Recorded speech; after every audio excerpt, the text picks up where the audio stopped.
Imagine a world where even noble birth does not guarantee good manners. At a time when many young ladies of noble families were known more for their rudeness and bad temper than for their education, people appeared who were willing to take on an almost impossible task, to turn them into true ladies. And one of those men is a rather common guy named Derek. In the past, he was a normal person, but upon discovering his talent for magic, he managed to become a mercenary.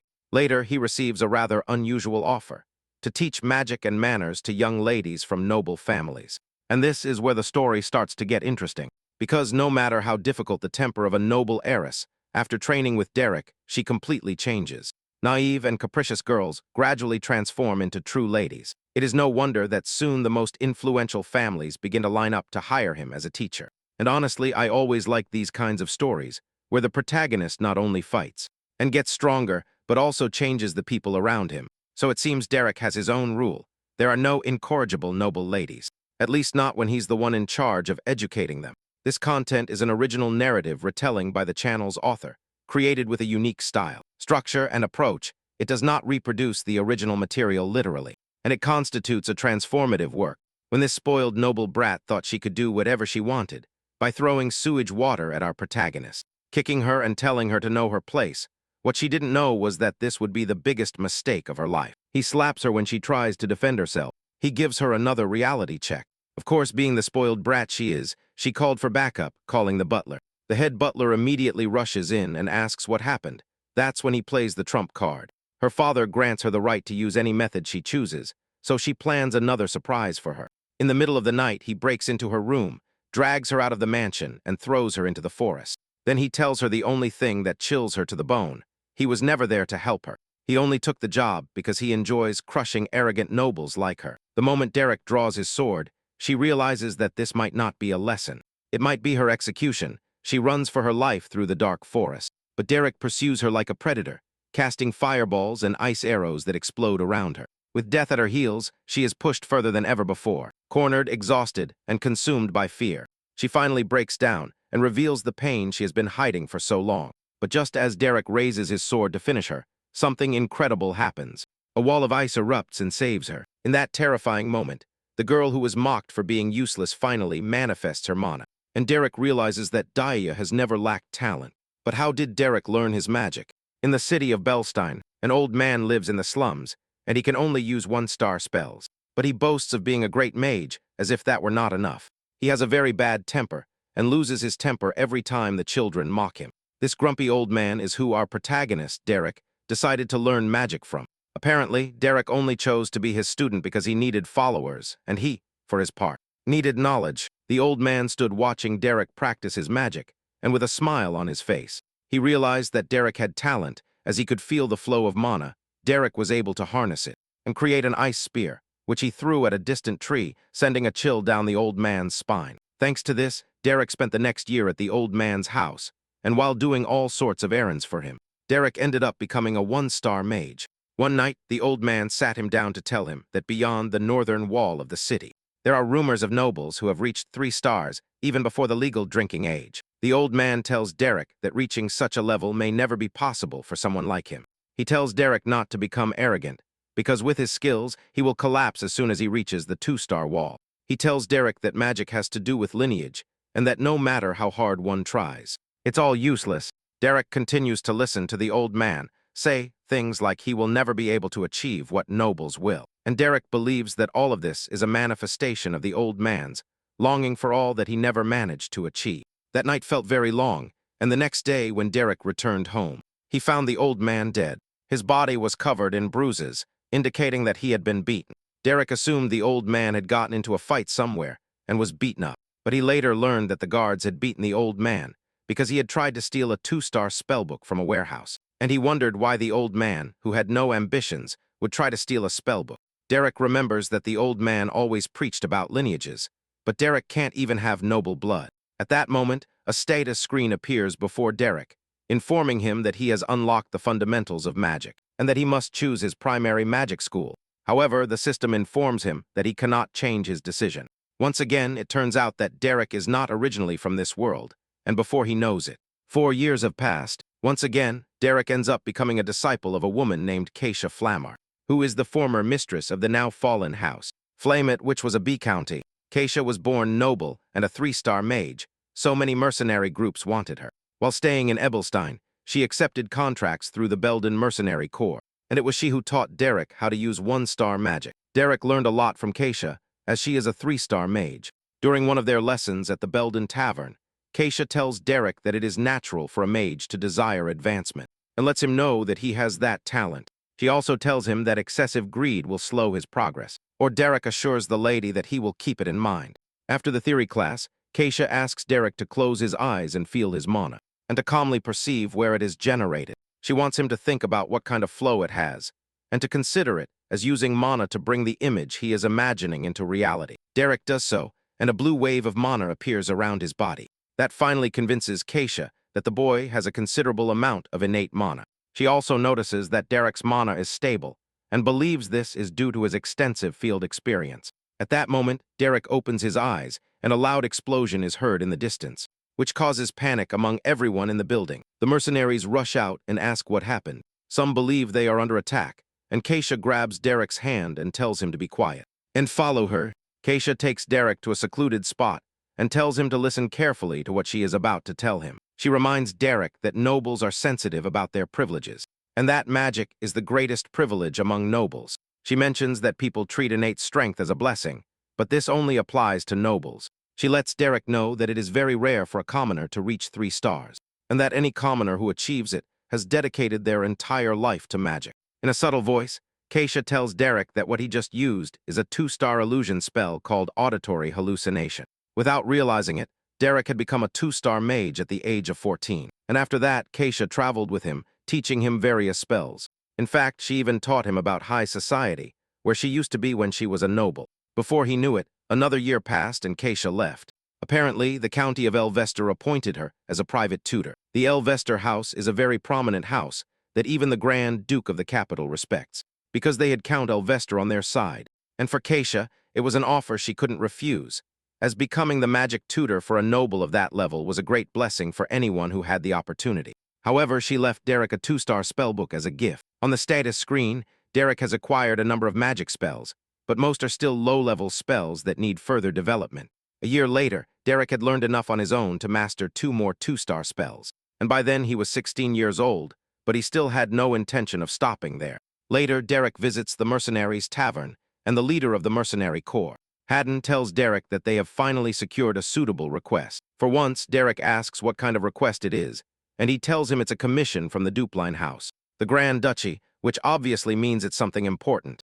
Even Derek is surprised by this and asks why they would hire mercenaries like them. Hayden reprimands Derek, telling him not to care about their reasons, always. And when they get paid, he mentions that Dupline has enough money to hand it out like water. And Hayden tells Derek that they can even use this to establish more connections in the future. Derek then asks Hayden what they are supposed to do, and Hayden replies that the request is not at all far-fetched, as it involves subduing a few monsters on the outskirts of the Grand Duke's territory. Derek is surprised that that's all the request is, and he lets Haddon know that something seems very strange. Derek tells Haddon that it's quite suspicious that a family as large as Dupline would ask a simple mercenary corps to eliminate monsters. Derek immediately gets up to leave the room after telling Haddon that he's not interested in the contract. Haddon yells at him to stop, and Derek tells Haddon to call someone else, as he knows he doesn't take shady jobs. Haddon tells Derek that he would have preferred to do the task himself, but it seems the family needs a mage, and mages are scarce among mercenary corps these days. Haddon tells Derek that he is the only one who can do it, which is why he called him. Derek tells Hayden that it seems quite suspicious that they need a mage to kill a few monsters, so he is not willing to get involved in something so unnecessary. At that moment, Hayden throws Derek a gold coin as an advance, which immediately makes Derek reconsider the whole matter. Shortly after, 3 people appear, and one of them wears a hood that covers his face. Hayden introduces them to Derek as the clients, but the elder of the group immediately rejects Derek, saying that he is a child. The old man tells Haddon that he expected better, not a child. Haddon then tells the old man, who is a supposed dispatch officer, that Derek is the right one, because he is the best mage he knows. The old man refuses, and just as he is about to leave, the woman whispers something in his ear, which makes him change his mind. After this, they head to the plains to hunt monsters, and Derek easily takes down a few goblins. Derek demonstrates great athleticism and immense magical power, as he easily turns the goblins into trash. When he finishes, the dispatch officer congratulates him for being able to take down so many goblins in such a short time. Later, when Darwick returns to the tavern, one of his colleagues, Pelling, yells at him for becoming a lackey for nobles. Pelling reminds Darwick that, no matter what, they should not bow to the trash nobles. Hayden tells Pelling that the job was very well paid, and she demands to know how much it was. As soon as Pelling hears that Derek has earned a gold coin, she immediately starts shouting for them to let her participate in the whole affair because she can also crawl under the legs of nobles. Hayden yells at her to shut up and tells her that crawling at their feet is not even part of the job. After Pauline gets drunk and falls asleep, Hayden asks Derek how the task went, and he replies that it was nothing special because he only killed a few goblins, and before he knew it, the job was over. Hayden tells Derek that his first impression may have been bad, but it seems they have money. Derek confirms this, but believes they are lying. Derek says that the noble dispatch officer said that he was looking for exactly 3 things: youth, resilience, and socialization skills, but he had none, and the woman who called herself a cook had clean hands for someone who was supposed to do hard work. Derek is about to continue listing his observations when Hayden stops him, reminding him that they are mercenaries and do not need to pry into their clients' affairs. Basically, they accept the job, do it, and leave.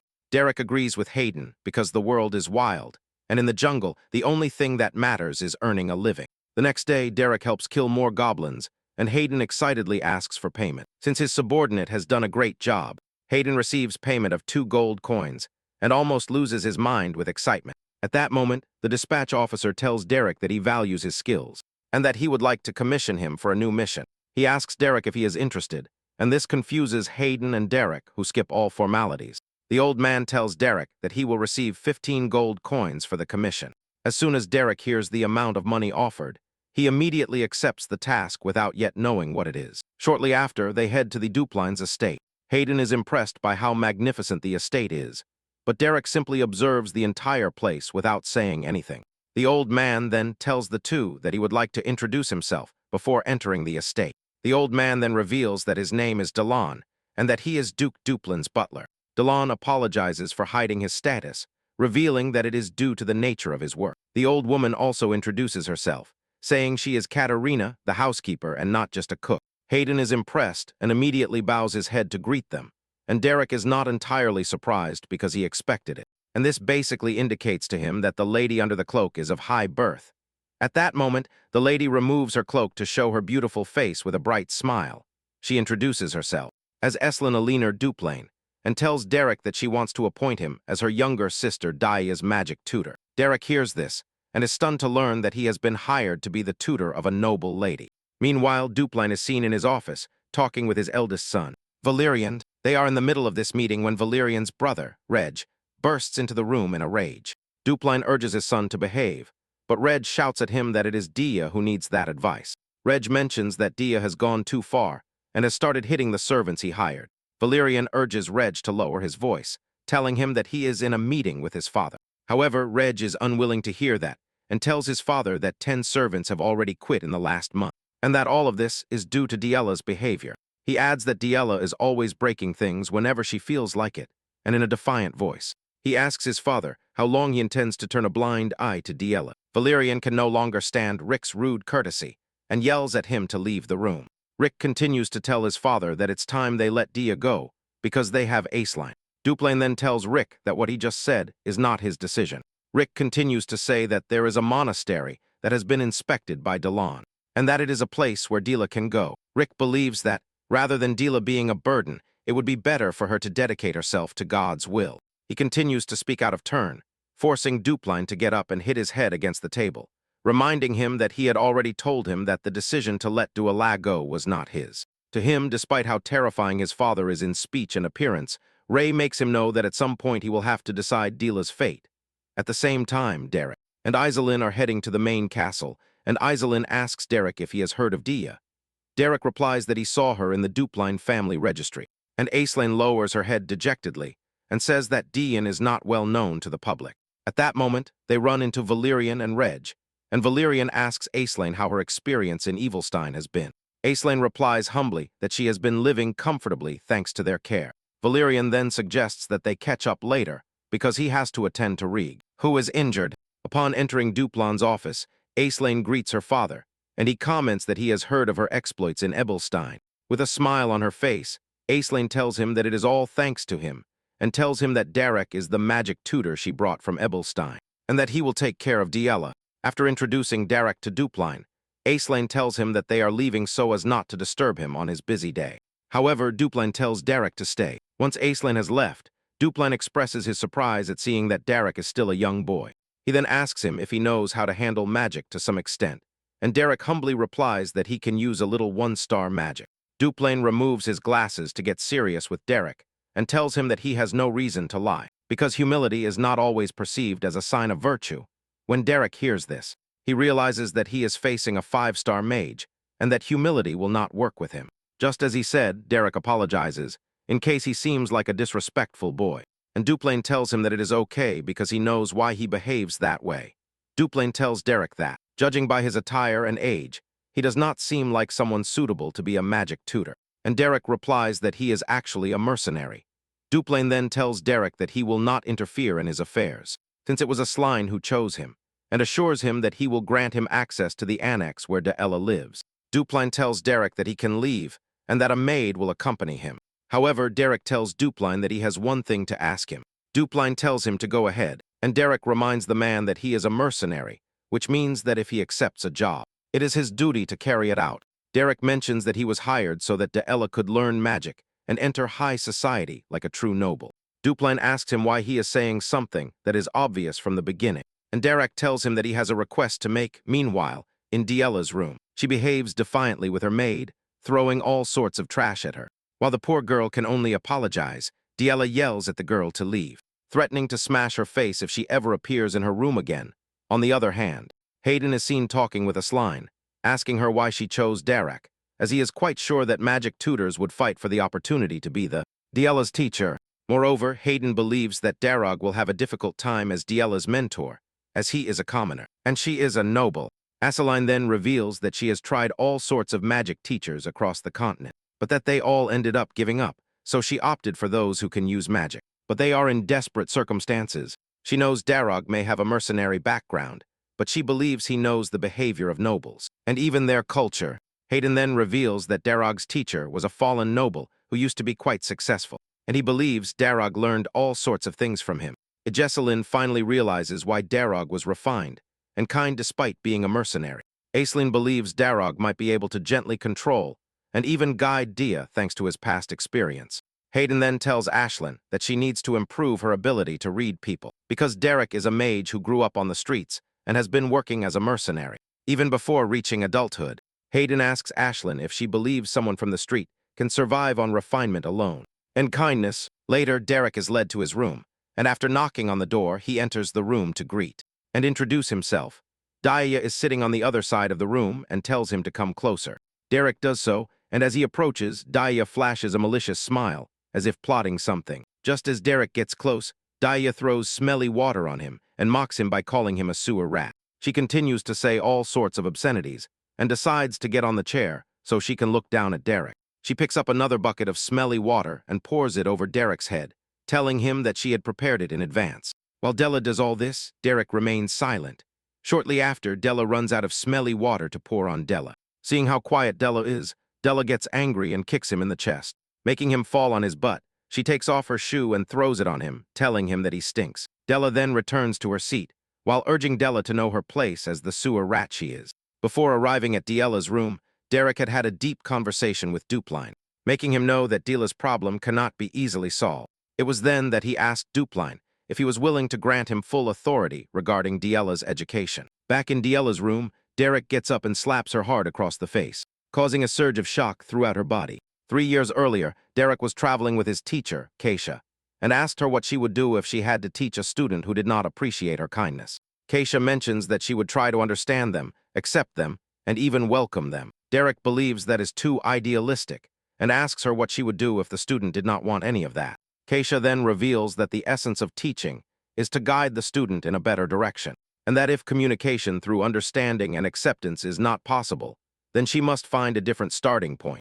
Derek asks her what she means by that, and she replies that she has to instill fear in such a student. Now, in the present, after slapping Dia, Derek tells her that she has to treat others with consideration and respect. Derek doesn't stop there and tells her to get up because he doesn't like to repeat himself.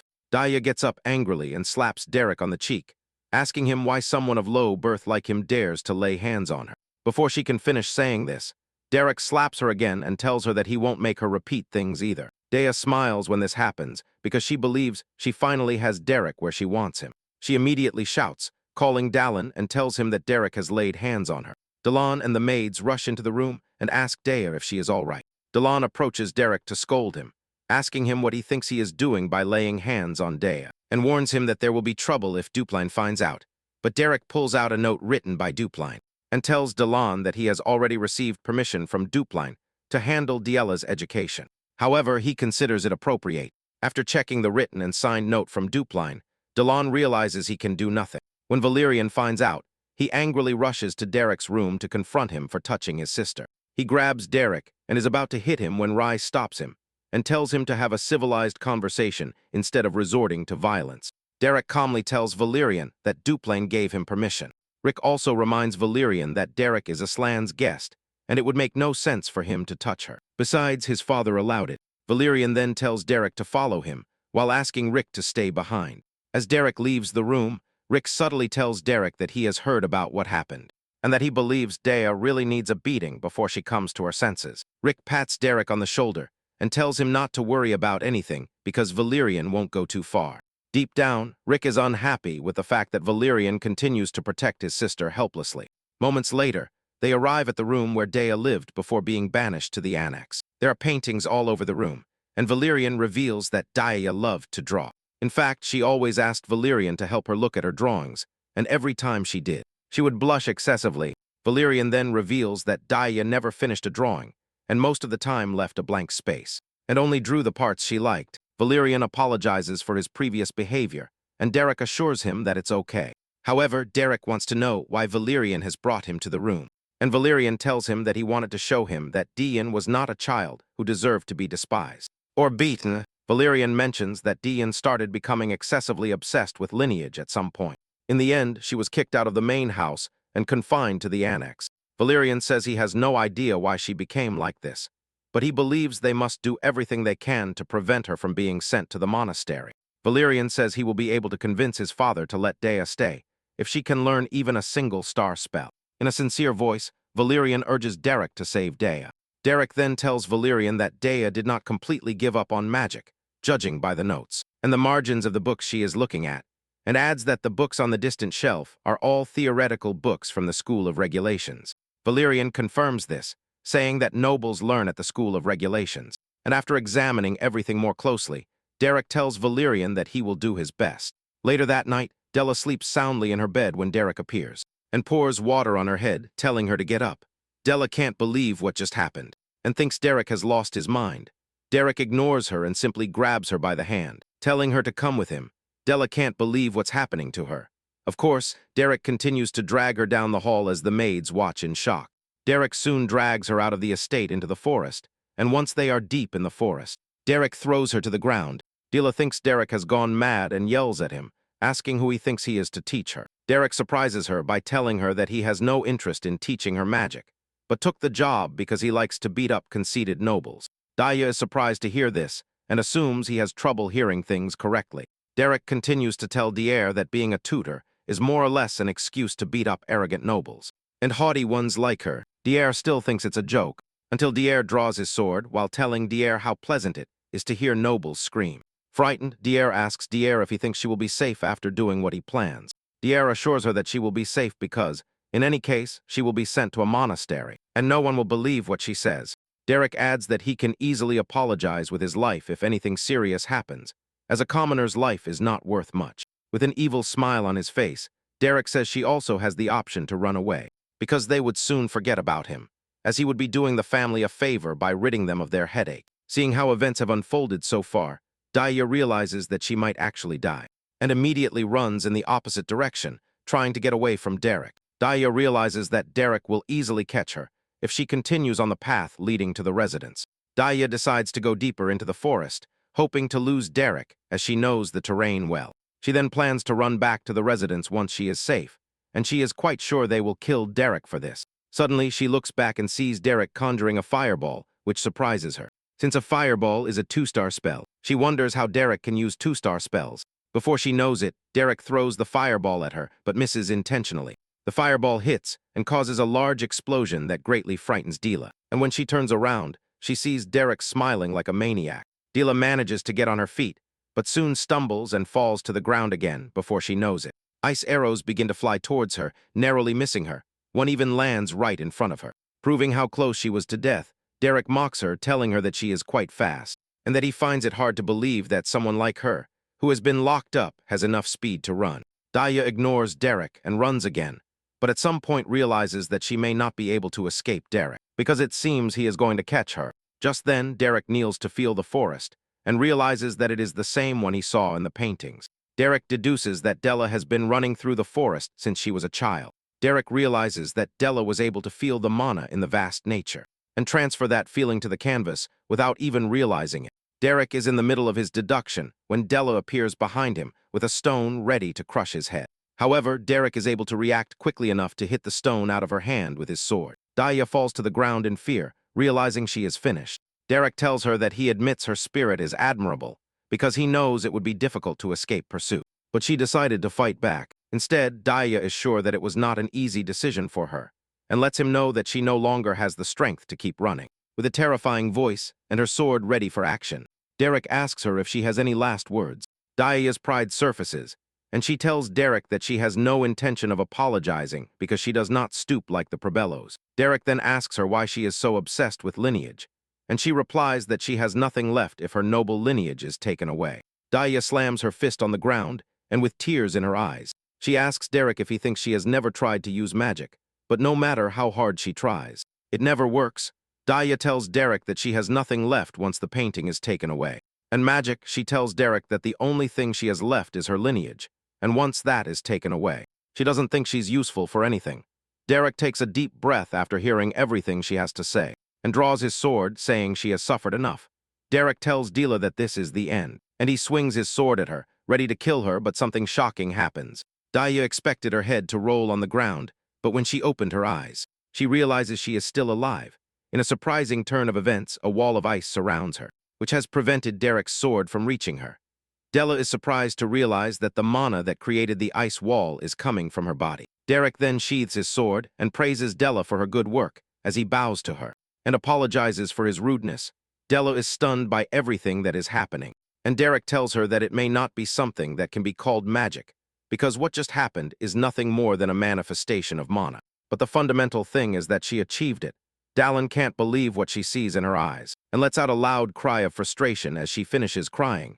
Derek begins to tend to her wounds, and tells Della that she is from the School of the Wild, but Della doesn't understand what that means. Derek mentions that most nobles learn the School of Norms, but lets her know that, in the end, all magic schools are essentially the same.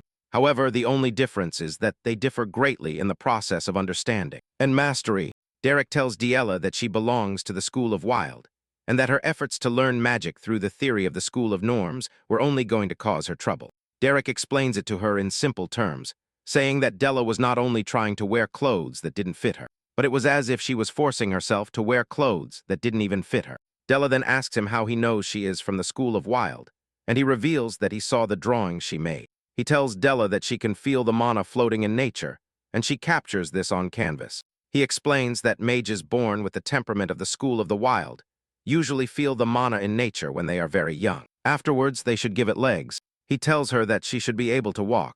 Derek tells Daya that maybe she has been able to manifest mana, but she still has a long way to go. He tells her that starting tomorrow, he will teach her how to manifest mana naturally. And to everyone's surprise, she opens her mouth to thank Derek for his help, and Derek suggests they return to the estate. On the way to the estate, Derek asks Deja if the sunset painting is her work, and tells her that it is very well done. Deja mentions that it is her masterpiece, and reveals that Derek is the first person to know that she has finished it. The next morning, Deja wakes up, and the first thing she tries is to manifest her mana. But she fails. She then gets out of bed, and just as she opens the door, she encounters a maid carrying water. The maid accidentally spills water on her, and the moment the maid sees this, she believes she is dead. Fear paralyzes her, and she falls to her knees, begging Dia to forgive her because she has committed a sin worthy of death. In a surprising turn of events, Dia simply tells her to watch where she is going. The The maid is surprised to realize that Dian is not hitting her, and even leaves without doing anything else. The other maids rush to their companion's aid, asking her if she is injured, or anything like that. She tells them she is fine, and reveals that Dian only told her to be careful, which makes the maids wonder what has happened to Dian after she left last night. Derek is still sleeping when he hears Dian knocking on his door, waking him up. Dijon hears the noise and tries to calm Dijon, telling him that he must mind his manners. Derek approaches the door and asks Dijon what he wants, and Dijon tells him that he is teaching him to handle the mana he has manifested, because he has tried it on his own, but it is not working out. When Dijon hears that she has manifested mana, he is stunned, but instead of Derek attending to her, he closes the door and tells her to come back in the afternoon. Delon, for his part, is excited because Dijon is finally coming out of her shell. Dian is not going to take no for an answer and keeps knocking on Derek's door, telling him to open the door, but Derek simply goes back to his beautiful sleep. Later, Derek is walking down the hallway when he hears the maids talking about the changes they have noticed in Dila, and how she has even manifested magic. In a short time, Valerian tells his father about it, saying that he has heard the information from the chief butler. The man is relieved to hear this, but Rek believes they should not jump to conclusions, because Dea has manifested magic. Valerian gets angry seeing that Rek continues to act indifferently, despite Dea having just manifested her magical powers, and he is supposed to praise her wrath. He then reminds Valerian that Dea has done a lot up to that point, and that a small result from her should not be enough to dismiss the initial plan to send her to the convent. That afternoon, Derek finally decides it's time to tutor Daya, but finds her angry. Daya discusses this, saying she is not angry but furious. Derek lets her know that no matter how foolishly she acts, it won't change anything. Derek continues to provoke her with his words until she finally bursts into anger and says she is angry. However, Derek's facial expression immediately makes her regain composure. Derek sits down and tells Diria that the fact that she has manifested her magic does not mean she can go around using it, or it will turn against her. He assures her that he knows because he has experienced it himself. Derek tells her that, just as learning is important, so is rest. Since she has rested enough, he believes it is now time for her to study. Diria scoffs with a look of disgust, calling Derek a stuffy magic professor. And with a serious face, Derek asks her if he should teach her in a way that is not stuffy. Diarak immediately remembers everything he did to her in the forest, and this sends a terrifying chill through her, trying not to go through that again. She immediately corrects her attitude, and Diarak tells her that what they will do during the day is practice magic manifestation. He tells her that once she can freely use magic manifestation, she will be able to learn one-star magic in a short time. Derek adds that the School of the Wild does not have a rigid system, so it is ideal for self-learning. He mentions that this is a school that seeks more freedom than the School of Norms. Derek tells Daya that, in reality, she fits very well into the School of the Wild, and Daya asks what he means. Derek mentions that it is as he has said, because her free nature has good compatibility with the School of the Wild. Furthermore, she was born with Dupline blood, which means she is brimming with talent. Daya blushes upon hearing this, because she can't believe Yarak is seriously saying she has talent. Derek confirms it, saying Daya was able to conjure an ice wall in an instant, which is an indication that she is brimming with talent. Daya continues to blush as she concludes that she is a genius. Derek corrects her, saying that being a genius and having talent are different things, but Daya argues that they are the same. Diella continues to argue with him about this, eventually forcing him to admit that she is amazing. Meanwhile, Rake watches them and is angry about the progress Diella is making.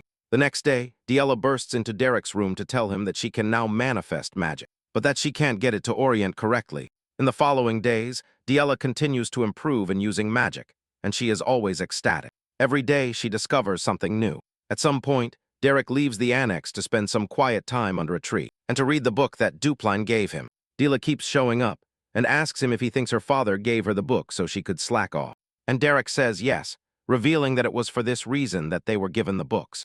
Dila has no time for an argument with him and simply drags him back to the annex to show him what she has been able to do with her magic. Later, Derek goes to Valerian's room because Valerian has called him. Valerian is happy to see him and tells him to take a seat so they can talk. Valerian asks him how Diella has been lately, and Derek mentions that she has made progress, but that learning one-star magic will take her longer. Valerian then tells Derek that his mother has not been around because she has gone to a social gathering, but that she will return next week. Valerian tells Derek to be careful because his mother is not someone he can take lightly. Valerian mentions that the people on the estate are fine, but that nobles obviously don't like commoners holding key positions. Valerian asks Derek if he knows this, and Derek assures him that he will keep in mind what he has told him. But he wants to know why he has been called. Valerian gets up to walk to the window, while telling Derek that he is the next head of the family, which means it's a position where family members should be welcomed and included. He says doing this means they should be sincere with all members, but he believes this is difficult because a person's heart can be very deep and complex. He mentions that it would have been good if everyone's thoughts and values were the same. But that is not the reality. Derek is confused by all this, which forces him to ask the guy what he is trying to say. And Valerian finally speaks, saying that Dia will not play with him with tears in his eyes. He reveals that he remembers how she used to greet him with a smile when they were children, and he wonders where such an angel can be found. He approaches Darog with tears in his eyes and asks if there is any way to win Dila's favor. And Darog asks him why he is asking that. Valerian says it's obvious, as he is the only one Dila follows, just as he said. Dila is already out there shouting at the top of her lungs, calling Derek. However, Valerian urges him not to leave yet, and shows him the doll he made for his sister. The doll is so ugly and terrifying that Derek is forced to ask him if he is trying to curse someone. Valerian can only cry inconsolably while telling Derek that he is useless at these things. Shortly after, Dila's mother returns from her trip and praises Derek, saying she has heard a lot about him. She introduces herself to Derek and tells him her name is Diela. Diela tells Derek that she would like to send him a gift. And that's when Derek tells the woman that she does not belong to any house, which confuses the lady. She remains confused when Derek reveals everything, revealing that he is a commoner. And the woman is immediately stunned with surprise. A week earlier, Aslane had thanked Derek for his help so far, and this is because she plans to return to Ebelstein, so she has to leave Diela with Derek. Hayden also mocks Derek and tells him to finish quickly and return to Ebelstein, because Pauline will go crazy if she finds out what happened. Once they have said goodbye, the two leave in the carriage and have driven a short distance. Before Aslane remembers something important, Hayden asks her what it is, and she reveals that her mother will be back in a week. And she forgot to tell Derek. Hayden asks why she has to warn Derek about his mother, but he doesn't know that Daya is considered the deity of wrath. Now in the present, Dila rushes to her husband's office to ask him why a commoner is Daya's tutor. The man is frustrated by her shouting and asks her to lower her voice, but the woman continues to shout, reminding her husband that Daya is his youngest daughter. The man then reminds his wife that he also does not like to appoint positions, but all the tutors with good lineage gave up and abandoned Dia. Nevertheless, the woman does not think it is right for Dupline to hire a mercenary to be Dia's tutor. Dupline tells her that it is difficult to find a decent magic tutor. Besides, it was Iceline who recommended Derek. Daya still disagrees with this, saying that there should be some level of demand. At least, she then reminds the man that they can hire her brother Flam. Apparently, the guy was busy the last time they asked, but the woman believes he should be available. Now, Dupline can't believe she's seriously suggesting they dismiss the person managing the territory and make them a private tutor. He asks Diela if she thinks managing Belstein would work if they handled it carelessly. The woman then asks him what would happen to the social circle, as it is also a war zone. She tells Dupline that a social tutor is also needed, but using Derek as a tutor would only make Dila the laughing stock when she is finally introduced into society. Valerian is forced to intervene, urging his mother to calm down because he did not come to the office to argue with his father. However, Dila tells Valerian to get out of the way, because this is not something they can overlook. At this moment, Rick appears and tells his mother that what they should be concerned about is whether Derek is qualified to be Thila's tutor. Rick says it's not normal for a commoner to become a noble's magic tutor, but he doesn't think it will be a problem if the commoner has the necessary qualities. Rick then tells his father that he would like to test Derek's qualities through combat. However, his father interrupts him and tells him that Derek is a true mage. Raj decides to try it with Diela, saying that he would like to train with her to see if Derek is a good teacher, because he believes she would have already achieved good results by now. Dupline could say nothing about it. Aran leaves with the determination to train with his sister. Valerian runs after him, asking him what he intends to do by training with his sister. Raj then asks Valerian if he believes Dia has truly changed. Raj reminds Valerian of what Diela has done. Dear Dolarian tells him that no matter what, Diela is still his sister. He mentions that Diela is his blood and that they must love and protect her. Rek is enraged upon hearing this and tells Valerian that Diela is bad blood because she is trying to destroy their house. Rek says it will be her end if Diela debuts in society as she is. Valerian is surprised that Rek feels that way about his sister, and Rek leaves, saying that Diela was the first to cross the line, and that's why she must remain exiled in the annex. The next morning, Diela is the first to appear in Derek's room. with Spar's notification and tells him that if she loses the magic combat, he will be automatically fired. Derek assures Diella that he has already learned about this and also knows that Reg is a very experienced one-star mage, so it will be difficult for Diella to win.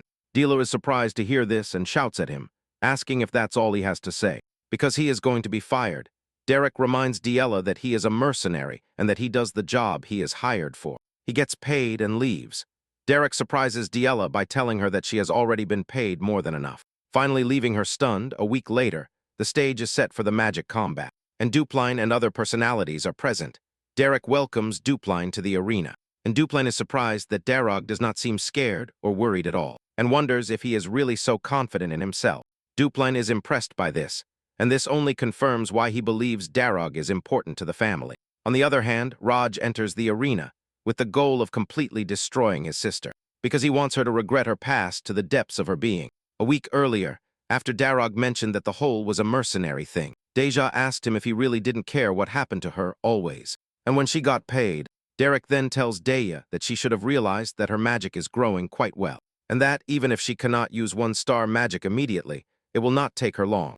He lets her know that she has an advantage because she was born with Duplan blood. Diella asks him why he is telling her all this, and he reminds her that he already told her that the School of the Wild is a school that focuses on self-learning rather than transmission of knowledge. Daya gets frustrated and yells at him, asking why he is talking nonsense at such an important moment. Daya finally calms down and tells Derek that she knows she is not the best student, but that she still sincerely wants to continue learning magic from him, and tells Derek that she doesn't want any other teacher but him.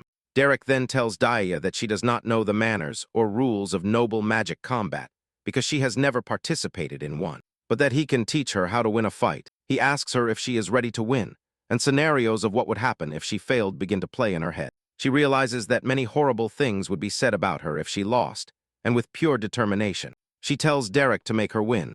Now, in the present, Diella rushes into the arena not as Rex's younger sister, nor as the youngest of the Plain House, but as Tarek's disciple and mage. Once the two are on stage and ready, Degen tells them that they will apply the combat rules of the high-ranking mages of the hall. In Boston Cowbrun, whichever side activates General Pelham's protective magic circle first will be declared the loser. And once this is established, Delon suggests that they begin combat. Speaking of General Pelham's protective magic circle, it is an accessory that is activated just before the wearer suffers significant damage, ultimately nullifying the opponent's spell. Derek finally sees how nobles fight, and it is by using expensive accessories. Derek realizes how good it is to be rich, because they can spend money however they want. Given that the spa duration is 10 minutes, Derek sees that Rex is preparing to finish the fight before the time runs out. Just as he had predicted, Red begins to recite his spell, ready to cast it at Diella because he really wants her to go back to the annex. He casts the attack at Della, but Della dodges it as she changes position. This enrages Red, and he casts another series of attacks, but she remains agile, making sure to change position every time. Derek can see that Della handles magic with ease, but when it comes to combat, Deja is still a complete novice. One of Rek's attacks is about to hit her. When she raises an ice barrier to block it, Rek is surprised to see that Daya is not using star rank magic, but is able to manifest magical power. Rek doesn't believe Daya has what it takes to defend herself against him, nor does he believe Daya thinks so. Rek realizes he's going to break Diela's barrier, as it's just a cheap trick. He then launches a powerful attack against Yella, and at that moment Yella remembers what Derek taught her. He had told her that mercenaries fight differently from nobles. Basically, mercenaries don't fight cleanly because their only goal is victory. Derek tells her that it's different from how nobles fight, and that if she manages to win, she might be criticized for it. However, this doesn't mean she can't create an outcome where she can win, and he asks her if she agrees with this, to which Della replies yes. Back in the arena, Della is forced to flee from the ice barrier, so as not to get caught in Ray's attack. Derek had told her that there are mercenaries who have won fights before, and this is because they were not battling, but fighting with all their might. Della continues to flee, while Raj relentlessly launches ranged attacks at her. Derek explains to Della that what he means by fighting with all his might is that mercenaries control the battlefield by taking advantage of the terrain and the environment. Basically, they use every method at their disposal to achieve victory. In fact, they must even take advantage of the brief moment when their opponent lets their guard down. Diella watches as an attack descends upon her, forcing her to raise her ice barrier to block it. However, another attack approaches right behind her, and she doesn't know it, and when she realizes it, Red believes the fight is over and that Della is finished. The attack finally hits and leaves a huge cloud of dust covering the place where Della was initially. Her mother is frightened by this, believing her daughter is finished. She shouts at Delon to stop the combat because Della is injured. But her husband tells her to sit down because the duel is not over yet. The woman doesn't believe it and points out that Della just took Ray's attack. Duplain tells her she is mistaken because Pelham's magic circle has not been activated. Duplain also notices that Derek didn't even blink when all this happened. This makes the man think that Derek already knew how much she had grown. On the other hand, Raj is also worried because something is wrong, because the magic circle was not activated, and he is quite sure that his last attack should have hit her. Suddenly, he notices a crack in the ground, and before he knows it, ice spears emerge from beneath it.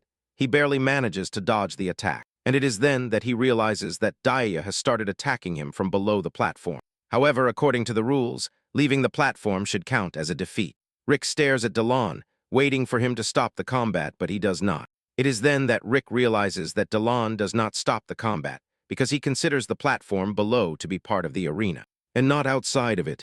Rick does not blame them, as no one would have imagined that such a trick would be used in a magic combat between nobles. Rick continues to think about all this when another blow emerges from below, almost knocking him down. But he dodges it. The attacks continue to come, leaving Rick totally frustrated because he cannot see where Daya is, and it would be very difficult for him to launch an attack. Dila basically has the advantage, as she can keep firing until she hits. It is then that Rick finally realizes that Deja is acting without regard for noble etiquette. His eyes finally lock with Dila's eyes, and he realizes something dangerous at that moment. He realizes that she has a calm look, the same look Derek had when Valerian first challenged him.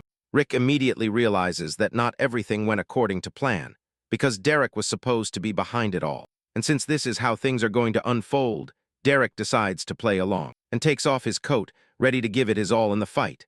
Diella's mother is surprised to see her daughter operating from under the platform, which is basically a dirty place. She shouts at her husband to stop the fight immediately, but the man refuses, saying that no rule has been broken so they can stay a little longer to watch. While down there, Diella is able to see the flow of mana and uses this to launch attacks against Reg. Reg is forced to start jumping again, unable to cast spells. Just as he is about to be cornered, he sees the pole in the middle of the platform and jumps onto it. At that moment, Diella realizes that she is losing the sense of mana flow again, and immediately realizes that her brother is plotting something.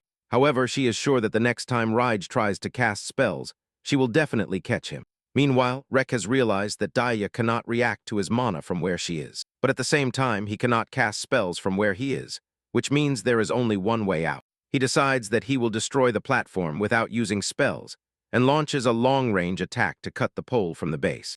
The pole breaks and crashes onto the platform, and Rake uses the force of this impact to destroy a section of the platform.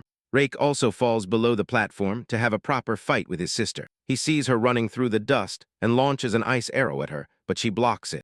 However, his attack becomes more intense, causing a surge of fear throughout her body.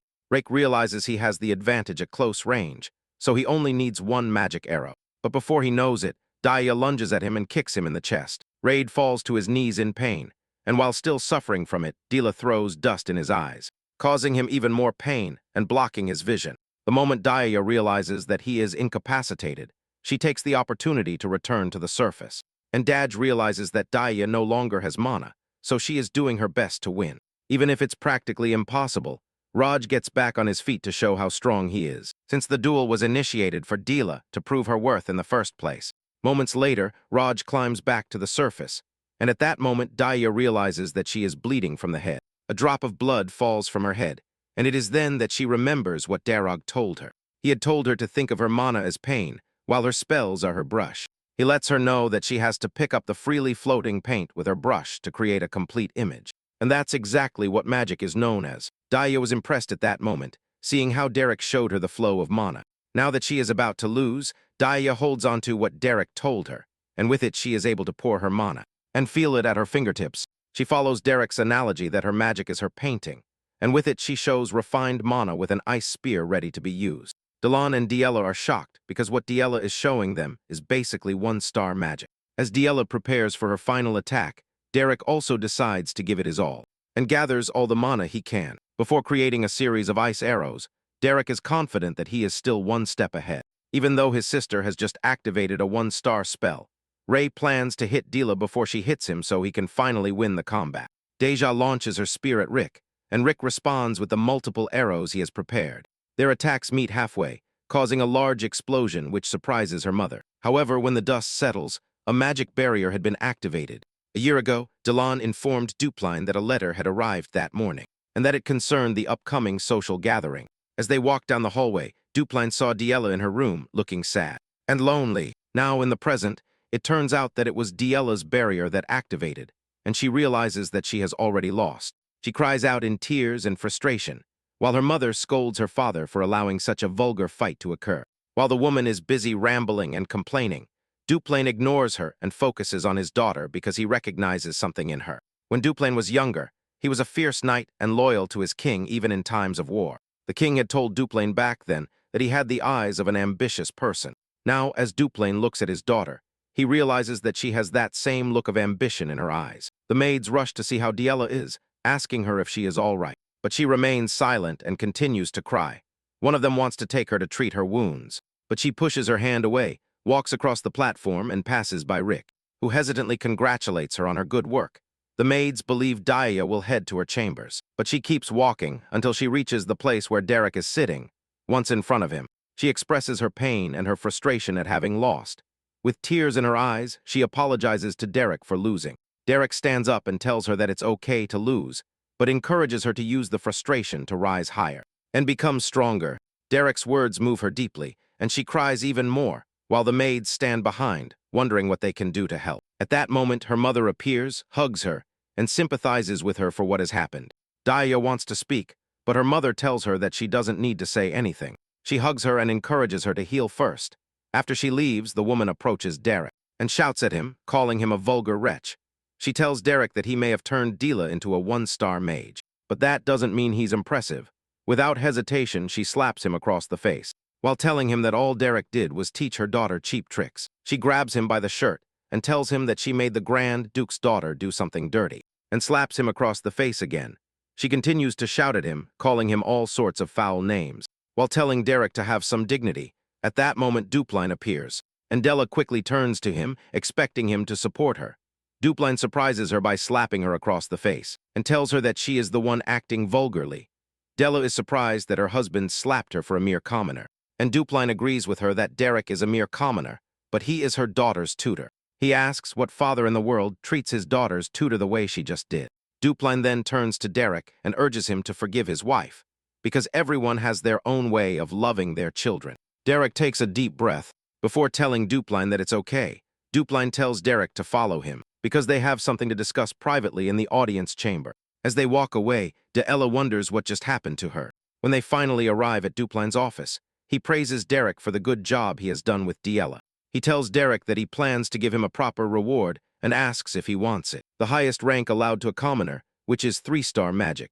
Derek is surprised that Dupline went straight to the point and realizes that Dupline knows him better than he knows himself. Since Dupline is a 5-star mage, a Grand Duke of the nation, he has to take advantage of every opportunity that comes his way. Without hesitation, Derek tells Dupline that he wants it before asking him that question.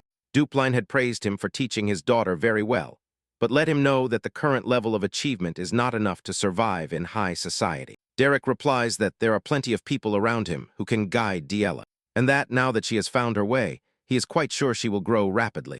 Dupline argues with him, saying that what his daughter really needs is not an instructor, but a teacher.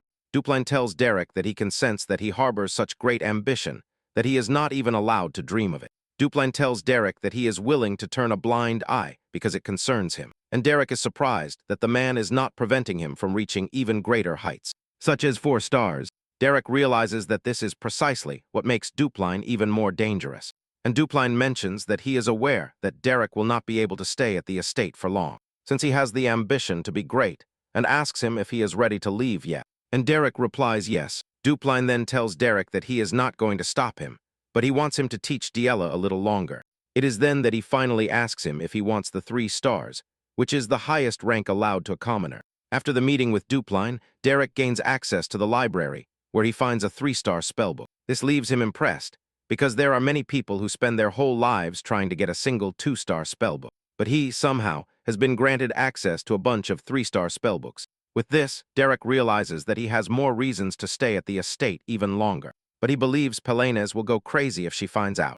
Later, Derek meets Diella, who starts boasting about being a one-star mage. Derek tells her that he has only used one-star magic once, but that, nonetheless, it counts. Diella yells at him, asking if he is not happy that her apprentice has made progress because he is busy concentrating on the book he is reading.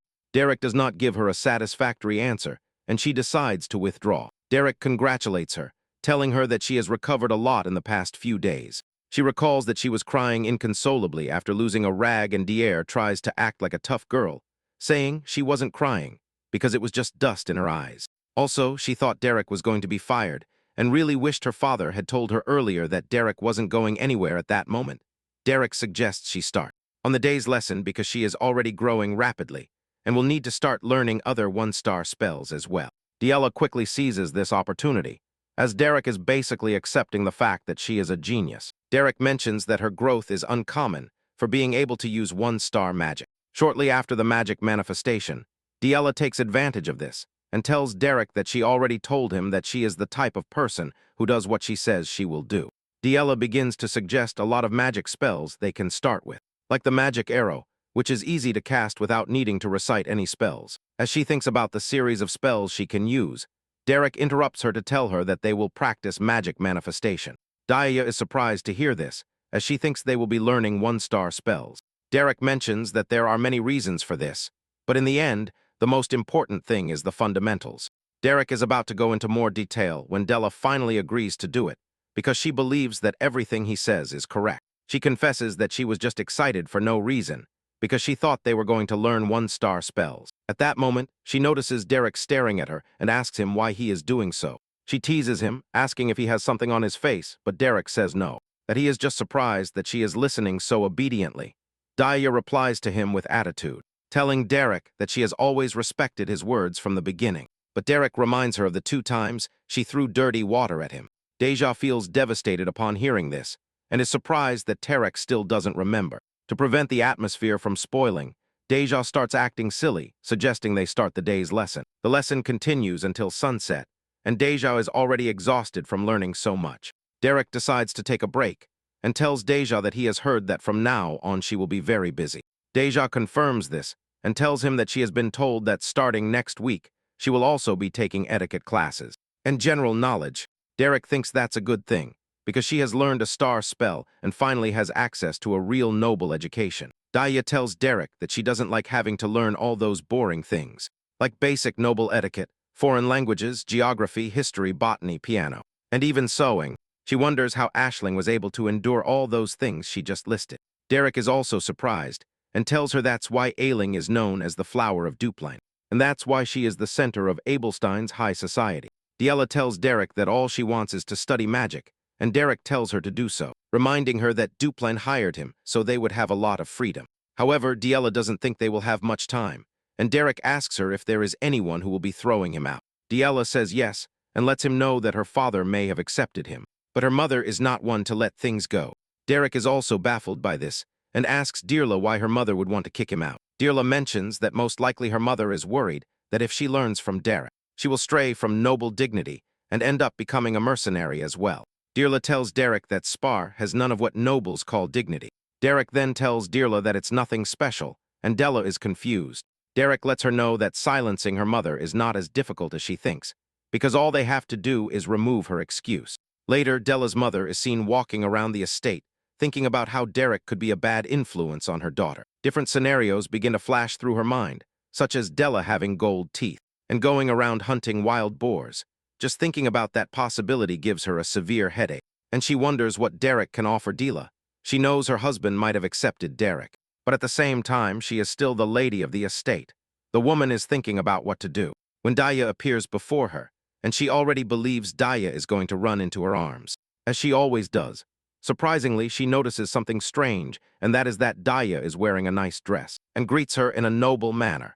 Daya continues to say that she couldn't leave the annex while her wounds were being treated, and apologizes for not having had the opportunity to catch up properly. Daya even tells her mother that there are many things she would like to discuss, but that she has a piano lesson that morning. The woman is completely stunned by Daya's behavior, and in a short time, Daya tells her that she has to leave because her study schedule is quite tight. Before Daya leaves, her mother confirms with her if she has started taking etiquette classes, as they start next week, and Della tells her that it is exactly as she said. This leaves the woman wondering how Della could possibly know what she knows without having taken classes. After a brief conversation with her mother, Della leaves, and as she walks away, she even speaks kindly to one of the maids, telling her not to try too hard. Everyone, including her mother, watches her with amazement and confusion, wondering what has happened to the young lady. Elsewhere, Aslain is seen talking with her friends in the noble district of Ebelstein.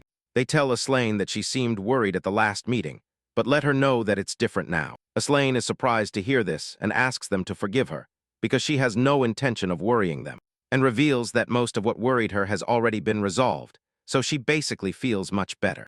Her red-haired friend, Alent Belmeyer, is happy to hear this, because she worried when she heard that Azaline had left the noble district to save someone.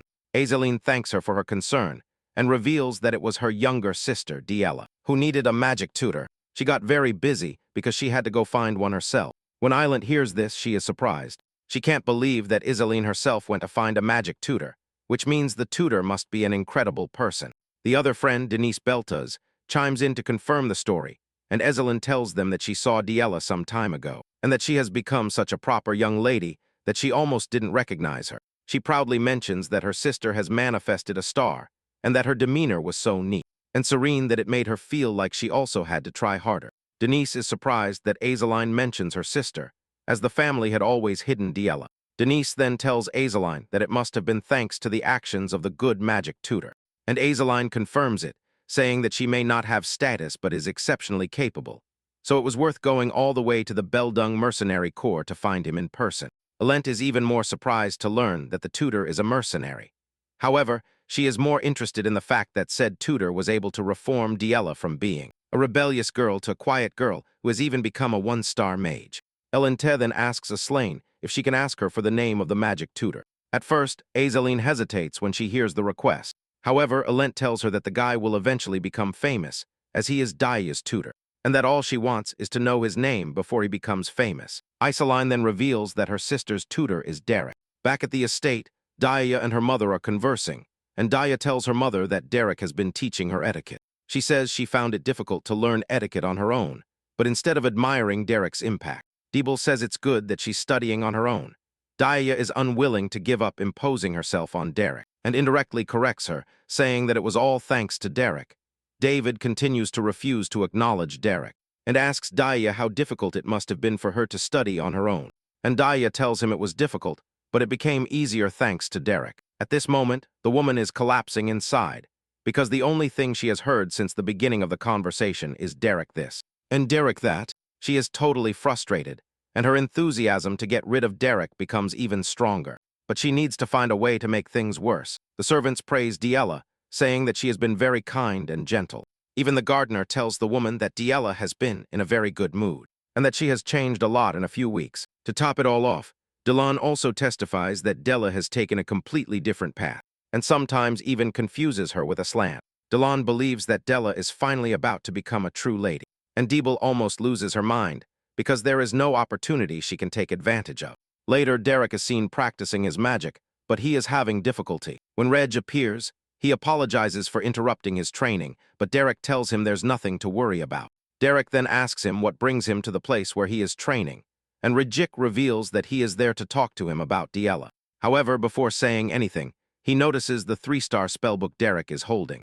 Derek tells him that it was Dupline who lent it to him, and this surprises Reg to the core. Derek mentions that it is a difficult level for him, but he believes there is nothing wrong with studying in advance. When Rick hears this, he finally understands what his father was telling him when he said Derek is a true mage. Rick doesn't know what to say, but praises Derek and turns the page. Derek asks Rick why he came to see him to talk about Deja. Before even saying anything, Rick has already blushed and tells Derek that it's a bit complicated, but that he wants to ask him if he knows anything that teenage girls like. Rick asks Derek if Dea would like him to make her a doll, and Derek immediately remembers the creepy doll Valerian made. Without hesitation, he tells Derek that making a doll is out of the question. Derek agrees with Derek, reluctantly, and says he has no intention of making it because he doesn't think she'll like it either. Derek gets up with his head in his hands, frustrated, before suggesting they go back inside. As Derek has already finished training, As they walk back inside, Derek tells Derek that he is grateful because the atmosphere at the house has been good lately. He mentions that Valerian has focused on managing the territory and that, although his father doesn't show it, he seems quite satisfied. Derek is surprised to hear this because he thinks Dupline's reaction is difficult to interpret. Rick then tells Derek that he is trying to accept what he didn't want before because he has finally seen that people can change. He wonders if he wasn't counted before or if he was avoiding it. However, he is now ready to change, as Dia has also changed. Reg tells Derek that it's all thanks to him and sincerely thanks him for his help. Reg tells Derek that he has realized that Dia's magic was different, and Derek is surprised that he noticed the difference. Reg expresses what he has noticed, saying it was like painting a picture, and when Derek hears this, he realizes that Reg is a genius, like everyone who carries Dupline blood. Derek then reveals that Della uses the mana operation of the School of the Wild, and Rick says he has heard of it. Derek explains that the way mana is used differs from person to person, and believes that once Della reaches a certain level, she will study on her own without needing him to teach her anything. Derek tells Rick that at that level, he might become an obstacle if he tries to interfere. Rick considers it for a moment and tells Derek that he understands his point of view, but believes that Dia's time to shine will come sooner or later. 2 months after this, Dia is seen styling her hair with one of the maids and plans to adorn her hair with beautiful flowers. Dia picks up one of the flowers and admits that they smell very good.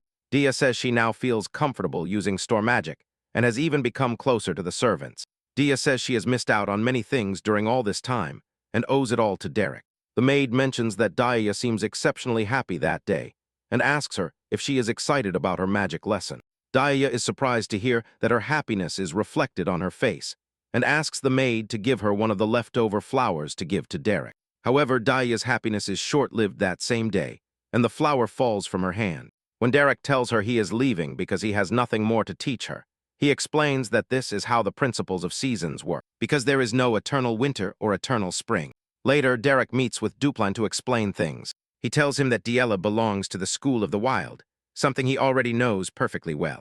Derek tells Dupline that he will only clip Diella's wings if he continues to get involved with her. Dupline takes into account everything Derek tells him, because he is basically telling him that there is no reason for him to continue staying at the mansion. Derek confirms this, and Dupline takes a deep breath before getting up and walking to the window, saying that many things have changed. He mentions that, thanks to Derek, his daughter has been able to grow. He admits that he has not been a good father because he was too busy managing the territory, but he confesses that he feels relieved now. Dupline then asks Derek when he plans to leave, and Derek mentions that he has heard that Ashlyn will visit the mansion soon, so he plans to return with her to Evilstein when she leaves. After hearing this, Dupline tells Derek that he has to return the library key, and Derek replies that he will return it along with the spellbooks he is currently reading. He says he will give the key to Delan, but in a stern voice. Dupline tells him that it is not necessary, because he wants him to return the key immediately. As their conversation has ended, Dupline tells Derek that he can leave, and after assimilating the whole situation, Derek bows to Dupline to say goodbye. Upon leaving the office, he runs into Della, who is angry because Derek is leaving. Derek tells her that there is no other option, and although she knows Derek will not listen to her, she decides to say it anyway. She asks Derek if he can stay, and Derek takes a minute, before approaching her to tell her that he is a mercenary and is simply returning to his life as such. He tells her that he will also study magic, and that, once Dia has acquired more skills, she will come to Belstein to debut. Derek consoles Dia with the idea that they will see each other when she comes for her debut. Derek even tells her that he will be more than happy to teach her something new if her level has improved by then. Dia tells Derek that it is very annoying because she knows he can say the right thing, so she has nothing to answer him. That night, Dia has a nightmare in which she returns to her old life and screams in fear. She is sweating all over her body, but feels some relief knowing it was just a nightmare. One of the maids heard her scream and rushed in to ask if she was all right, because she had heard a noise. At that moment, Dia feels tempted to make an excuse for Derek to stay. She thinks about hitting the maid like she did in the past, hoping this will force Derek to stay. She is busy contemplating this when the maid asks her if she is okay, and Dia finally makes the adult decision not to fall back into her old habits. She assures the maid that she has nothing to worry about, because she is fine, because she has already thought everything through, and she knows that doing so will not make her valuable. When the time finally comes for Derek to leave the estate, a Celine prepares the carriage and tells him to say goodbye to his student, because they will be leaving very soon. Derek turns around and realizes that Diella and her siblings are waiting to say goodbye to him. Valerian asks him if he really has to leave, and he replies that he has to return to where he came from. Rhea understands that life in the mansion was not easy, as she was required to work hard all the time. Valerian tells Derek that he can contact him if he ever needs help, and that he will help him in any way he can. Derek then turns to look at Dea, who is obviously not ready to talk to him. However, she is forced to speak when she realizes that Derek keeps looking at her. With a playful attitude, Dea asks him if he thinks she is going to beg him not to leave because she is no longer a child. Derek tells her that it has been an honor to teach her, but that he cannot proudly declare himself her teacher. So he hopes she will remember the magic she has learned from him. Dela corrects him and tells him that she will proudly tell everyone that Derek is her teacher, which means he will no longer be able to live peacefully. After all, he is the teacher of the great Dela Duplex, and seeing that she is already behaving very kindly, she turns around and asks Derek to take care of himself and not to do anything senselessly dangerous. Derek assures her that he will be fine and asks her not to push herself too hard either. Della replies that she is an adult now and can take care of herself. Della says this reminds her of Derek when he told Keisha the same thing. However, Keisha hugged him tightly, urging him to take her words seriously. Now that he is in the same situation as Keisha, Derek approaches Della and pats her on the head, telling her that she doesn't need to become an adult. So soon, Derek's words reach her so deeply that Della begins to cry. And as Derek leaves, she finally calls out to him to say goodbye properly. Hoping they will meet again, Derek bows to her and tells her that he would like them to meet again in Ebelstein. Later, Derek arrives at the Ebelstein commercial district, and upon entering the tavern, he finds the mercenaries behaving like mercenaries. Pauline is busy beating up a guy, but she stops immediately when she sees Derek, and with a smile on her face. Derek tells her he's back home. After Derek settles in, Hayden gives him an expensive wine to take with him, something that nobles like. He tells him he gives it as a welcome gift, and Derek thanks him for it. Pauline, for her part, asks Derek if he has always been so pale, because he seems even worse after living at the Duplines estate. Belaine is interested in knowing what happened at the estate, but Derek simply tells her that there is nothing serious. Since he was just working there, Pelline continues to mock him, saying he now talks like a noble. But Hayden quickly intervenes, urging Pelline to calm down and offering her a drink to bribe her. Pelline tells Hayden that she is very angry because she had to work alone when Derek was away. Hayden then tells Pelline that Derek must have brought a lot of money from this. Hayden asks Derek if he was paid well, and he replies that he has gained something even more important than money. He shows them the spellbook he has acquired, and they are impressed. At first they think it's a 2-star spellbook, but Derek corrects them and reveals that it's a 3-star spellbook. The two immediately lose their minds, shouting at Derek and demanding to know where he stole it from.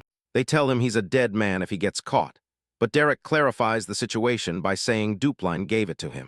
Pauline is surprised to hear this and grabs Derek, asking him if the estate is looking for an archery instructor. Once all the commotion is over, and Pauline has fallen asleep as usual, Derek asks Haddon if there is any request he can work on, and the guy is surprised that Derek has just arrived and is already asking for work. Derek says he is ready to work, even if it's on something simple, like subduing monsters and things like that. Derek tells Haddon that he fears he has lost some of his edge, but Haddon doesn't think so, because he doesn't think Derek is the type to lose his edge. Hayden admits that there is always a shortage of mages in their line of work, and since Derek wants to work, there is a lot of work to be done.